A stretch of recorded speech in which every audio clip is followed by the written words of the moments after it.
Assalamu alaykum.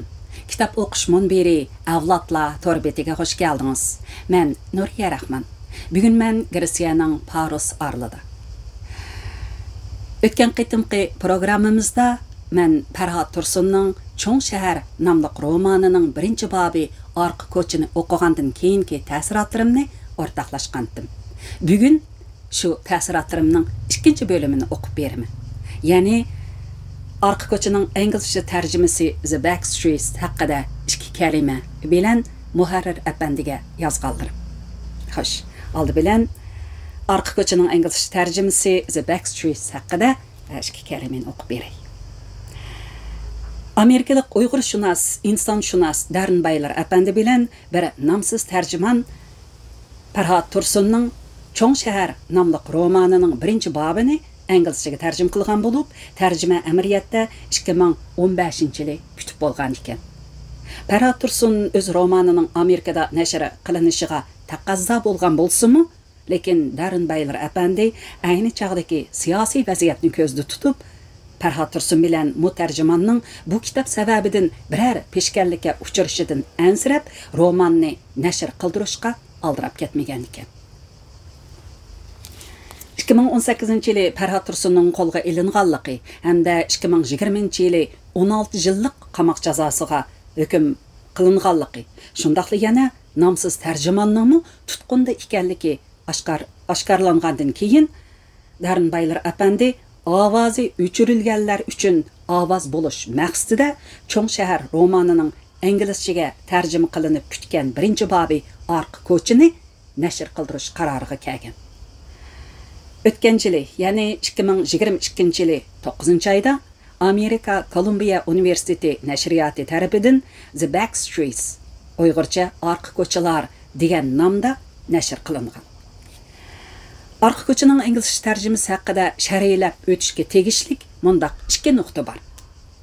Biri Darnbaylar apandi inglizcha nusxasida Farhod Tursunning mazkur romanining amaliyotda 2 yoki 3 bob ekanligi.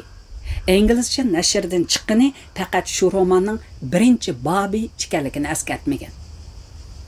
Yana biri Uyg'urcha romanda xuddi men yuqorida ko'rsatib o'tgandek yer joy nomlari qat'iy yozilmagan.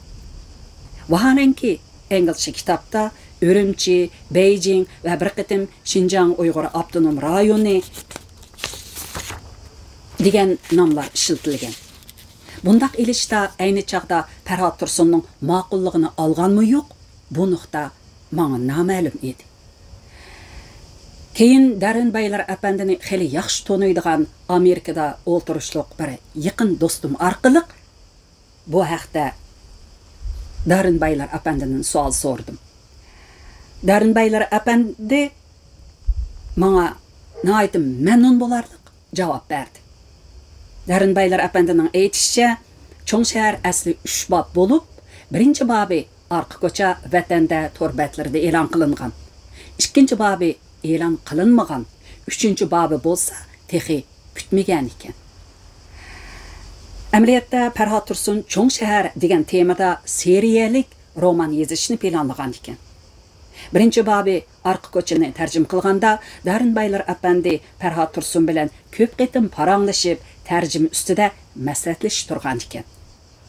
Darnbaylar apandi Uyg'ur adabiyotini dunyoga tanishtirganda Uyg'urlardan boshqa o'qirmanlarga belgilik jug'rafiyalik turaqliq tuyg'usi berish uchun yer joy nomlarini aniq yozishning muhimligini aytgan. Shunga Farhod Tursun inglizcha tarjimasida Beijing, Urumchi degandek konkret yer nomlarini ishlatishga qo'shilgan ekan. Darnbaylar apandi yana ikkinchi bobi kasalxonani tarjim qilish uchun iznivatganligini aytibdi. Men do'stimga Darnbaylar apandiga bo'lgan cheksiz hurmatim ham minnatdorligimni aytib qo'yishni edim. Mazkur roman nashr qilingandan keyin, ya'ni inglizchasi nashr qilingandan keyin donliq gazet va jurnallarda maqola, obzorlar e'lon qilinib, Farhod Tursunning adabiy talantiga olqishlar yog'dirildi.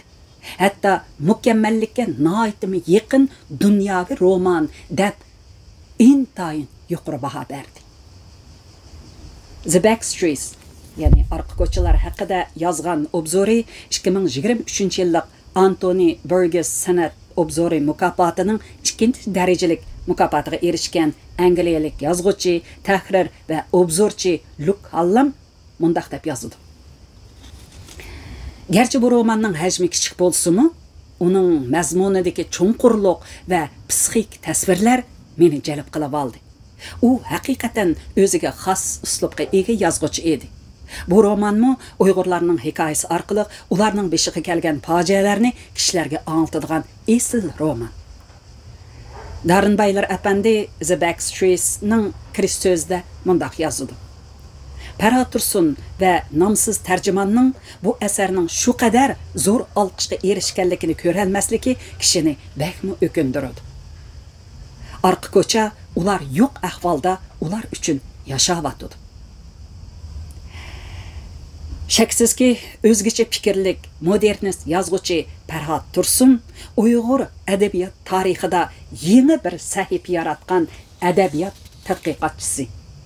Uyg'ur adabiyotini dunyoga yuzlantirish yo'lidagi avangard yozuvchi deb to'nilishga, madhiyalanishga mutlaq loyiq faxrlik yozuvchimizdir. Xo'sh, endi Muharrir apandiga yazganlarimni o'qib beray. Farhod Tursunning Cho'ng shahar nomli romanining Uyg'urcha nashr huquqi betida nashrga tayyorlovchi mas'ul muharrir G.O. Zulfiqar deb yozilgan. Lekin inglizcha nashr huquqi betida editor G'ulom Yag'ma deb yozilgan. Kirish so'z o'rnida berilgan muharrirdan degan mavzudagi 8 betga yaqin yozmadan muharrirning o'z navbatida yana mazkur romanni nashr qildiruvchi ekanligini jazm qilish mumkin. Tavanda men Muharrir apandi deb atayman. Xo'sh. Eng oldi bilan Muharrir apandining Farhod Tursunning bu romanining asli nusxasini tepish uchun ko'p taraflardan izlanib malomatlar chekkanligi. Darınbaylar apandining 2 bobni topshirib olgandan keyin iqtisodiy chiqimga qaramay romanni nashr qildirgani uchun eng samimiy tashakkurlarimni aytaman. Rahmat sizga. Ondan xuddi Muharrir apandi Cho'ng shaharning nashrdan chiqishini o'z umrida ko'rishga nasib bo'lgani uchun shodlanganidek, menmi bu kishining nazaridagi shu dangliq romanlarning mualliflari bo'lgan yozuvchilarimiz uchun, texmi to'g'risi men yoqtirib o'qiydigan romanlar uchun o'ylaganlarimni yezib, qalbimga tutashgan g'azab ushqularini vaqtida o'chirib etishni orzu qilaman. Muharrir apandi so'zni mundaq boshlaydi. Hurmatli kitobxon, qo'lingizdagi bu roman Uyg'ur adabiyoti uchun bakla yengillik hisoblanadigan turdagi roman bo'lib, agar siz ilgari dunyo klassiklarida o'qib baqqan bo'lsangiz, ondan bu romandan hozirlana olaysiz. Agar siz ilgari faqatla o'zimizning donliqlaridan bir necha o'rnak o'qigan, dunyo adabiyoti klassiklaridan xabarsiz bo'lsangiz, bu roman sizga zerikishlik kelib, oxirgacha o'qiy olmasligingiz mumkin. Xapiliqmi dal mush yerda. Tafakkur taraqqiyotimizning qatmal bir qatonga petib to'xtab qolganligi, bo'libmi abstrakt tafakkurda bakli chekinib ketganligimiz bu xapiliqning asli sababidir. Xo'sh, Muharrir apandining bu yozganlariga asosan dunyo klassiklarini o'qib baxmagan, faqat o'zimizning donliqlaridan bir nechini o'qigan kitobxon, jumladan men gerçi o'zimni tafakkur qilishda qatmal bir qatonga petib to'xtab qolganlardan deb qaramasammi, bu romanni zerikishlik his qilishim, romandan huzurlanmasligim mumkin.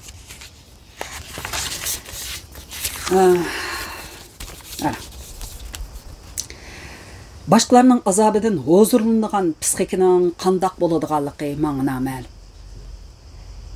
Haqiqatanmi men bu romanni o'qib faqatla huzur olaman. Chunki birining azoblaridan huzurlanish, men emas. Çünkü romandaki baş personajning bütün ömrüdeki şu kadar azaplık keşmişleri bana hozir emas, aksiçe piğan, vahime toygusu berip, yüreklerimni içiştirdi. Gözlerimni yaşlattı. Çünkü baş personajning hayat sergüzeştleri abstrakt uydurma emas.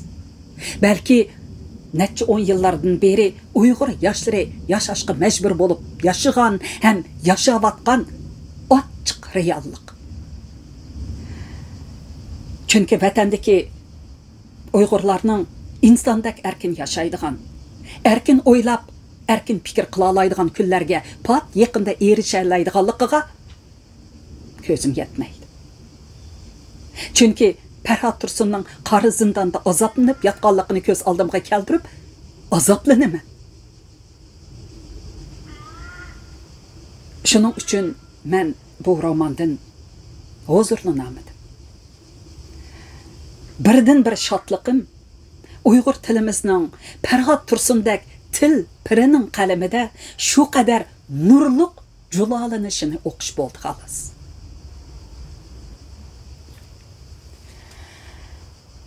Roman degan nima? Uyg'ur tili izohli lug'atida mundaq aniqlama bor. Roman hajmi cho'ng, murakkab sujetliq, odatda proza shakli bilan yoziladigan arabiy asar. Romanchilik bir millat adabiyotining taraqqiyoti saviyasidan ro'shan dalolat beradigan alohida janr. Muharrir apandi mundaq yozdi.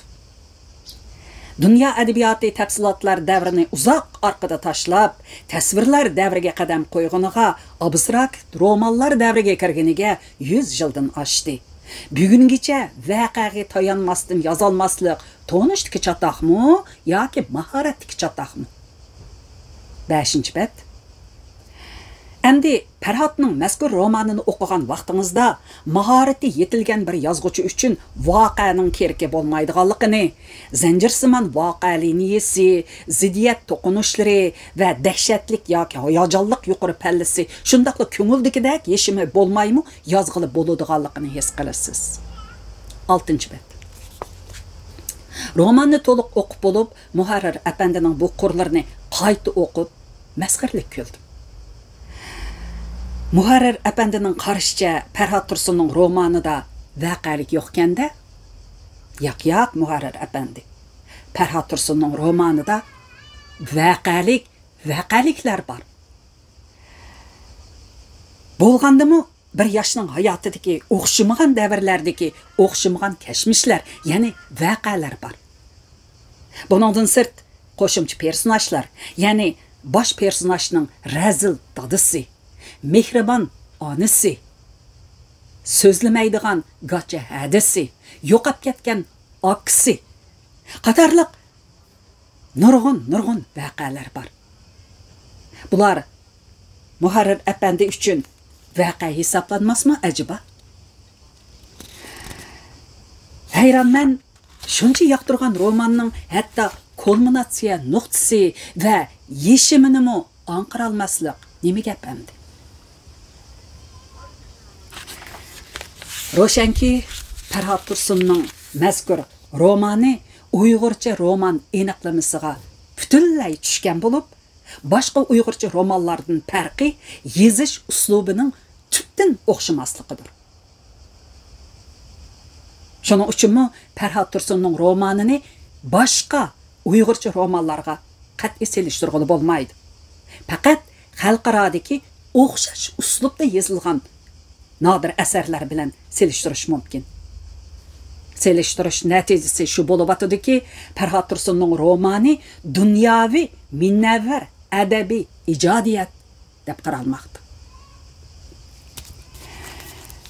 Muharrir apandi, siz bundan 100 yil ilgari yashab o'tgan fransiyalik yozuvchi Marcel Proustning dunyodagi eng uzun roman deb Guinness rekordiga kirgizilgan yutgan vaqtning izidan, ya'ni À la recherche du temps perdu nomli romanini o'qib hozirlanibsiz.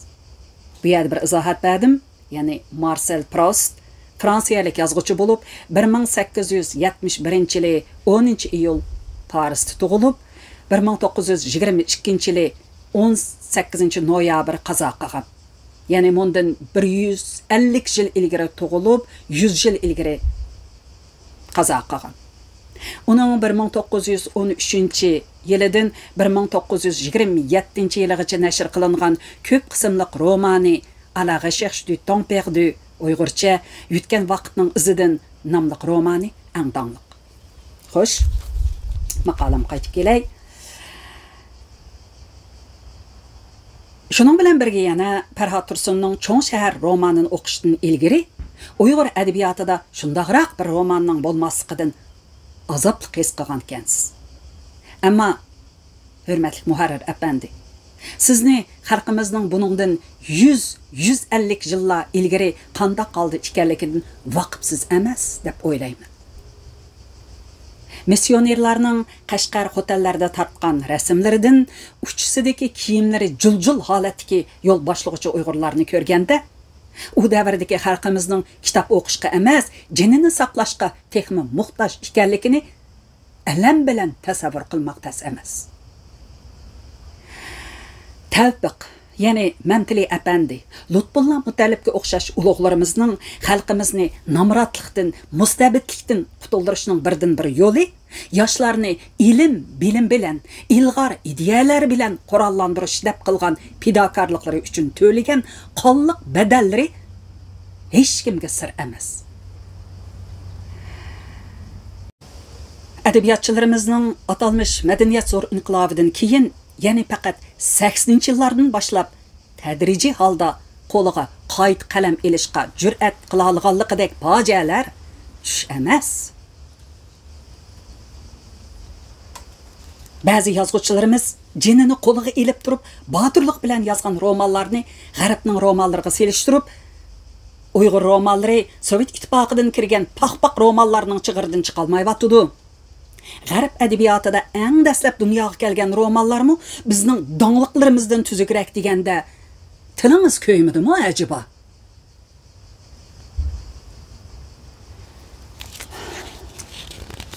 Men bundan bir necha yil ilgari Uyg'ur romanlari izohli lug'atini tonishtirib yozgan bir parcha oddiy maqolamda xulosalab mundaq yozganim esimda. 2013-yilining 5-gacha Uyg'ur romanlaridan bir tomliq romandan 240 parcha, 2 tomliq romandan 24 parcha, 3 tomliq romandan 4 parcha, 4 tomliq romandan 1 parcha, 6 tomliq romandan 1 parcha bo'lib, jami 270 parcha roman nashr qilingan. Bu romanlarni yozgan avtorlarning umumiy soni 126 nafar bo'lib, buning ichida 14 nafari ayol yozuvchidir. Bu statistikaga 2014-yildan toki 2016-yilning oxirigacha nashr qilingan romanlar kirgizilmagan albatta. 2017-yildan boshlab butun Uyg'ur nashriyotlari kitob nashr qilishdan to'xtab, ilgari nashr qilingan kitoblarni tekshirishga buyurilgan. Demak, muharrir apandi shuncha ko'p Uyg'urcha romanlarni, hatto shu romanlarning dongliqlarini hech bir qimmati yo'q yozmalari hisoblagan. Men Uyg'urcha romanlarning hammasini qols romanlar deyishdan ko'p yiroqdim. Ammo qaysi bir maqolda o'qiganimdek, Uyg'ur romanlari mayli vatan ichida bo'lsin yoki muhojiratda bo'lsin, necha ming yillik milliy adabiyotimizning xazinasiga qo'shilgan bir ulush boyliq deb qarg'uvchilardim.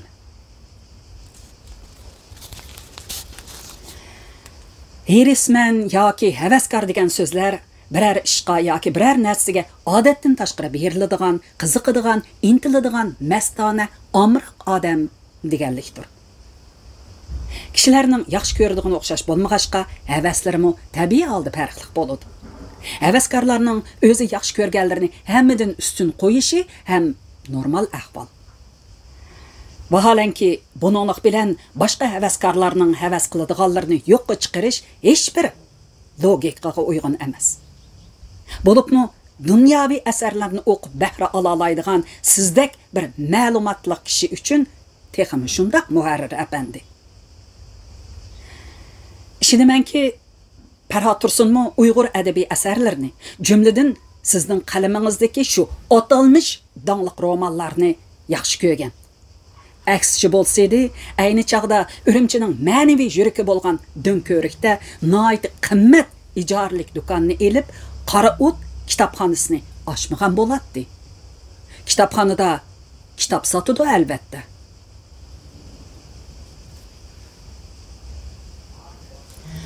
Oxirida yana shuni ta'kidlab o'tamanki, Muharrir apandi, sizga atalmış dаңlықlarning aşı ibtidai formadagi romanlarini Uyg'ur adabiyotining javhari sifatida chet el tillarida tonishtirib yurgan kishilar dunyo adabiyotining nimaligini bilmaydiganlar hisoblansa kerak.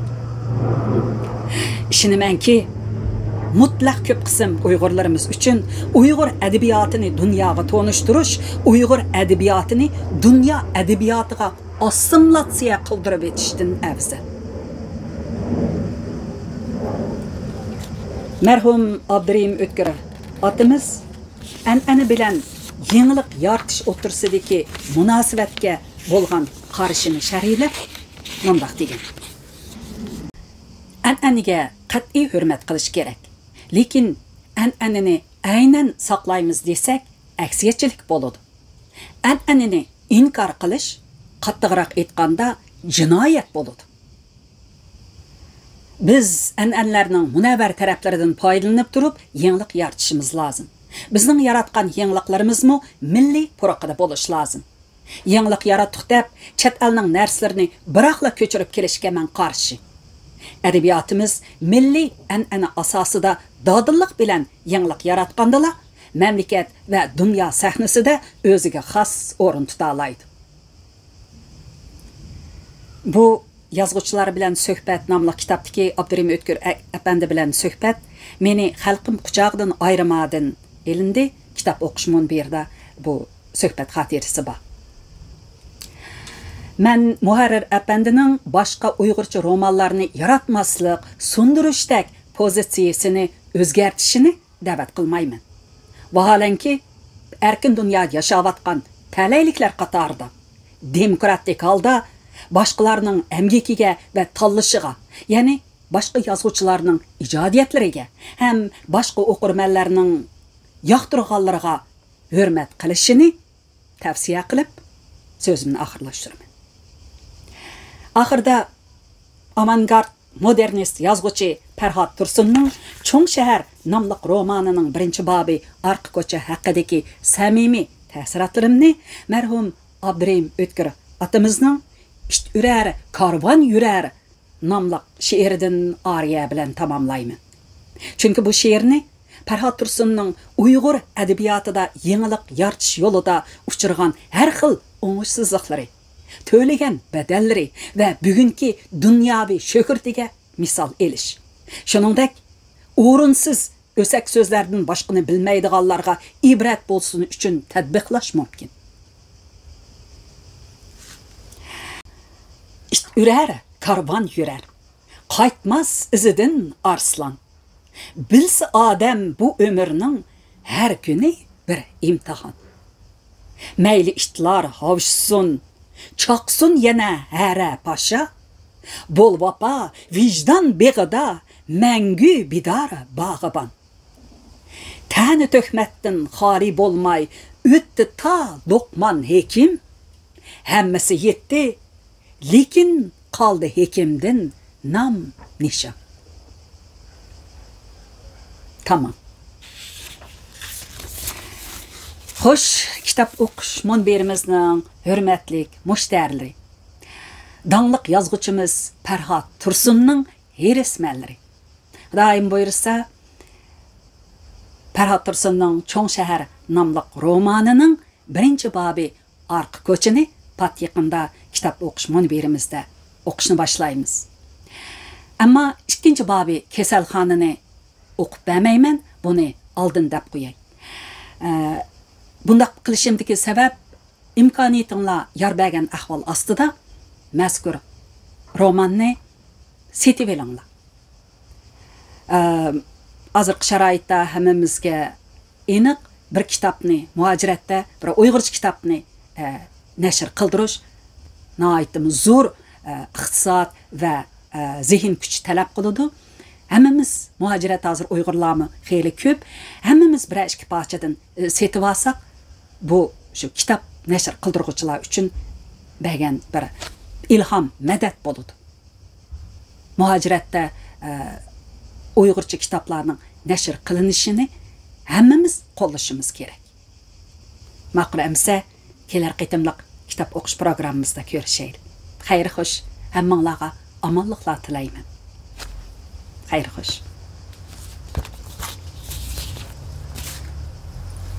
Of. Sıp ketdim şamal bulmağaşqa. Xeylim ısıq. Axırda bir videonu qoşub qoymaq qısqısını bu arlıqda mən Yos degan aralğa bağa vaxtımda tartqan suratlar. Şundaq güzel. 10 minutlar keladi, amma ko'rishni xalim qalla. Bir şey to'xtab qo'ysam. Xeyr xoş.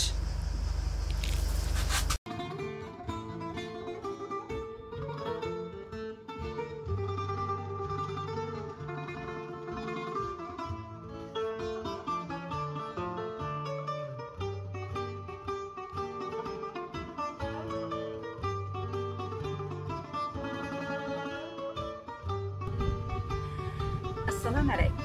Kitap okuş munbiri avlatlar torbiyatımızdan hürmetli müşter. Bugün mən Gresiyanın Yos degan aralda.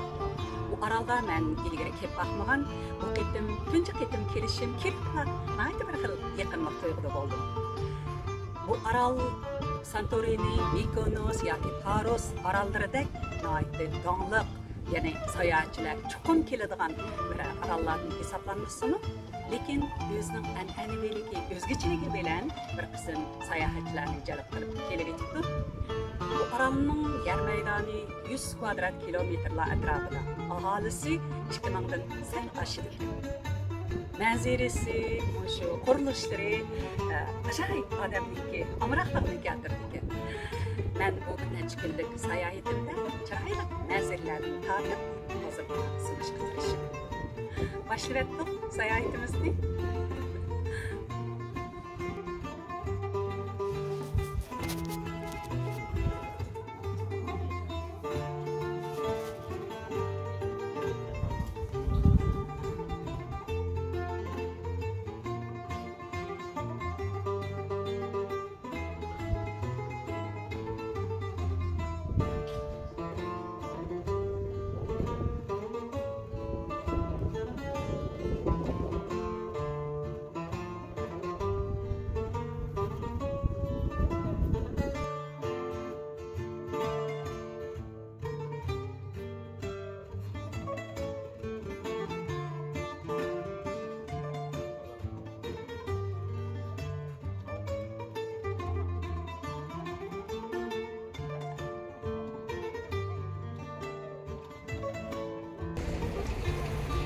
Wow.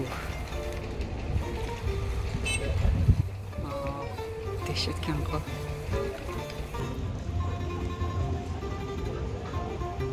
Wow, haram etken ha.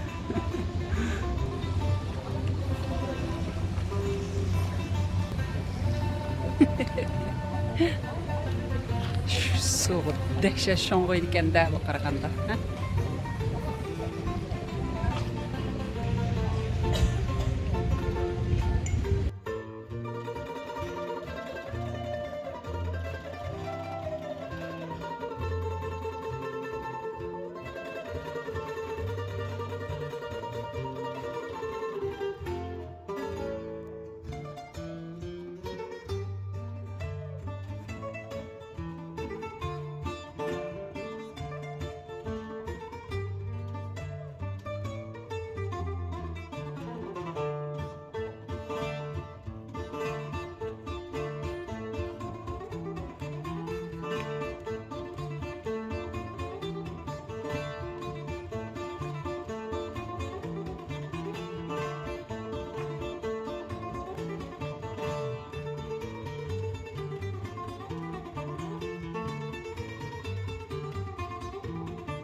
üstüge chiqamiz. Bu bir qadimgi vaqtlarda selingan qal'a ekan. Qadimiy qal'a. Paleokastro deydi ekan. Ammo egizlikda besh qayrilganlar keladigan yer emaskan.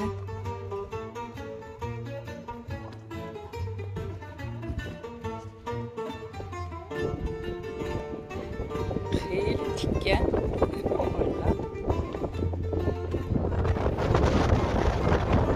Ammo shamol dahshat tushgan. Sevdikni qimsanib uchiritadigan o qopslar tushganne.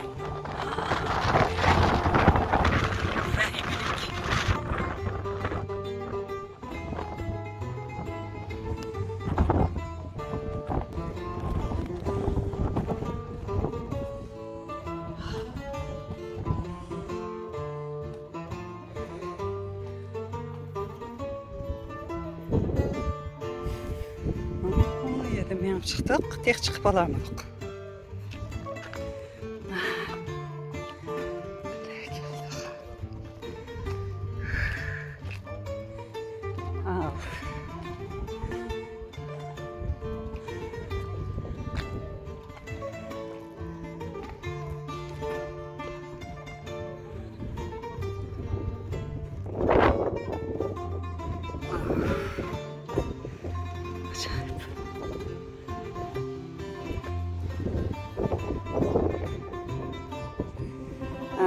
Çıqqanlarni aramasında şunday qo'yibdi.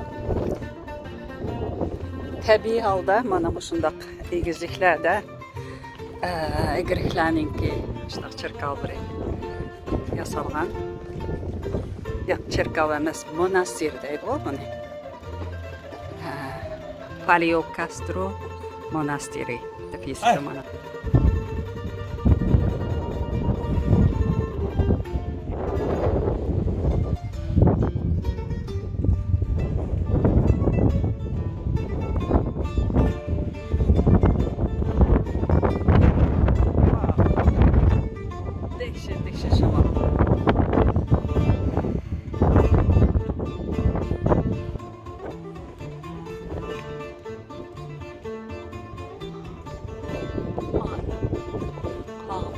Uçup yürüydük yanına başladık. Şimdi düşüp kettik.